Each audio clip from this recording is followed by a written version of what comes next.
Hi guys, I'm back with another Sister Wives recap and review, this time for season 16, episode 2. In this episode, Robyn is basically the social distancing police at a family barbecue. Kody calls himself a jack wagon, and Hunter Garrison and Gabriel push back on what they consider dumb family COVID rules. Honestly, I'm just happy to see the boys get more screen time. It's kind of like a break from the other drama.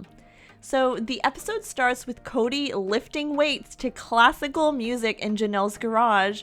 Janelle walks in and kind of laughs and says she needs something harder to work out to, like German industrial rock or something like Eminem. I'm honestly surprised by both their music preferences, and I just literally can't imagine Janelle listening to Eminem, just saying. So this scene sets up a family barbecue scene on Coyote Pass that we'll see later at the end, which is a goodbye party because Hunter is leaving to study at Johns Hopkins University to be a nurse. So accomplished, that Hunter, honestly.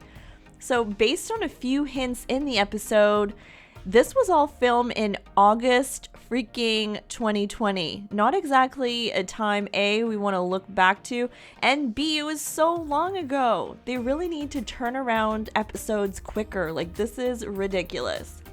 In her first confessional, Janelle's like, I follow CDC guidelines and state guidelines, but Kody and Robyn have a few extra guidelines.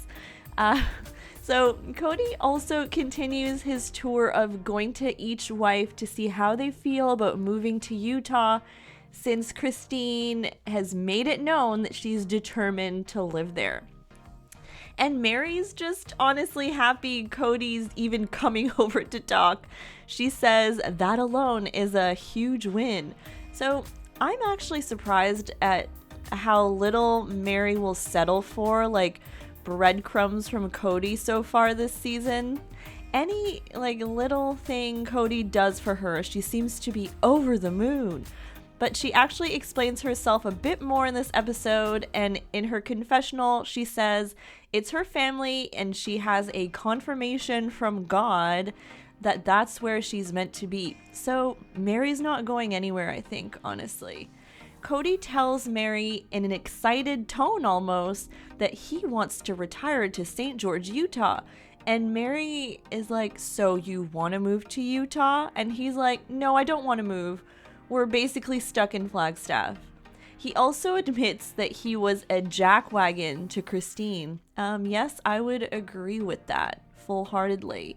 And it's just kind of confusing because he shows so much enthusiasm for Utah, but he also doesn't want to move. So yeah, very confusing. Anyways, part of me feels that Kody and Mary have actually great conversations, and Mary just makes a lot of sense a lot of the time, and I feel like she can really convince him of things or something. I don't know. But she says the reason why things are different now is that the wives feel too comfortable being by themselves and that they all got selfish. I mean, that's pretty true. Next, Janelle is asking Gabriel to stay in the adjoining apartment of her house for a few weeks because his girlfriend is around and he's on campus at his university. So there seems to be a lot of concern about risk exposure with his girlfriend. Not exactly sure why. I don't know. Maybe she has like a job that makes her get more exposure. Basically, this is the only way that Janelle can probably see Kody, and Gabriel is understandably not thrilled about being banished to the apartment. Janelle's kids are challenging the whole situation, which I fully support. Gabriel is like, if I get COVID and recover, then that's probably the easiest thing to do for me to see Dad, because then I'm immune. And then he says, if I do recover and he still doesn't come around, then it was never about COVID in the first place. Truth bomb. And Janelle's like, I know. And then Gabriel says, is it Robyn or is it Dad? So here is really the first kind of like shot fired, not directly, but it's evidence that some of the family members think Robyn is driving the whole COVID protocol thing, and they may or not agree or, think it's ridiculous. Now it's the day of the big Coyote Pass barbecue, and Robyn is not even sure she wants her smallest kids, Solomon and Ariella, to go because she's not sure about how well they would be at socially distancing. And fast forward to the evening, and it's the barbecue. There are 3 fire pits, and Hunter is finally here. Yay, we love Hunter.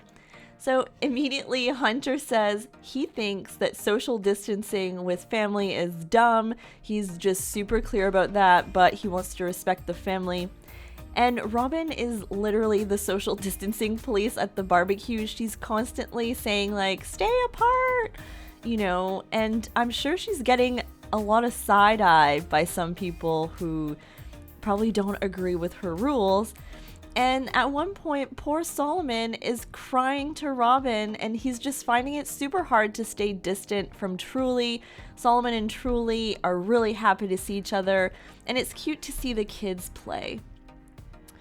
And at one point at the barbecue, Robyn apparently makes Kody make Mary a s'more, which Mary is thrilled about and found to be divine. Like, she's just super enjoying her s'more because Kody gave it to her.